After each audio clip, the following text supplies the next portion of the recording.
มสรุปการจัดตั้งปฏิบัติเวียงงานประจำปี 2019 วางทิศทางแผนการปี 2020 และระดมแนวความคิดในการพัฒนาศูนย์ส่งเสริมเทคนิคกสิกรรมศพฮาวแต่ปี 2021 ถึง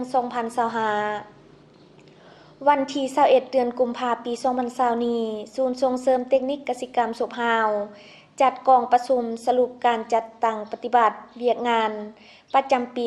2019 และวางทิศทางแผนการปี 2020 และระดมแนวความคิดในการพัฒนาในต่อหน้าที่ห้องประชุมสโมสรบ้านศพฮาวเมืองศพเบาแขวงหัวพันโดยการเป็นประธานของทานซอสวรรค์บ้านคำมีรองหัวหน้าแผนกกสิกรรมและป่าไม้แขวงมีบรรดาคณะการที่เกี่ยวข้องของแผนกกสิกรรมและป่าไม้ห้องการกสิกรรมและป่าไม้เมืองศพเบาเมืองแอดและเมืองเวียงไส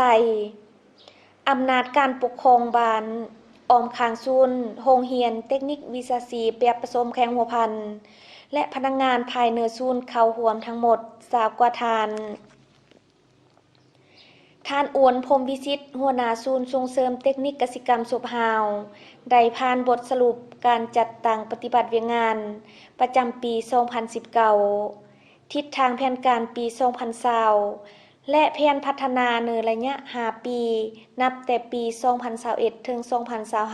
2025 ผู้เข้าร่วมกองประชุมได้ประกอบคำคิดคำเห็นต่อบทสรุปและแลกเปลี่ยนบทเรียนทางด้านวิชาการอย่างกงไปกงมาเพื่อแน่เซอร์รับประกันบรรดาทิศทางแผนการก็คือบรรดากิจกรรมที่จะจัดตั้งปฏิบัติในต่อหน้าเฮอมีผลสำเร็จและบรรลุตามเป้าหมายตอนถ่ายกองประชุมฐานซอสวรรค์บ้านคำมีในนามประธานกองประชุมได้ยองยอสมเสยต่อการสีนำนำพาของหัวหน้าศูนย์ส่งเสริมเทคนิคกสิกรรม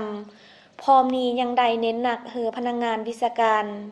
เพิ่มทวีความเอาเจอเซอร์ความรับผิดชอบของตนโดยความรับผิดชอบสูงเพื่อพันขยายบรรดาเทคนิควิชาการเหือแก่พ่อแม่ประชาชนในเขตเป้าหมายสามารถยกระดับการผลิตเหือสูงกว่าเก่าเฮ็ดเธอเข้าเจ้ามีรายรับจากการผลิตนับมือนับรายขึ้นเฮ็ดเธอครอบครัวมีรายรับแน่เซอร์พัฒนาครอบครัวเฮอหลุดพ้นออกจากความทุกข์ยาก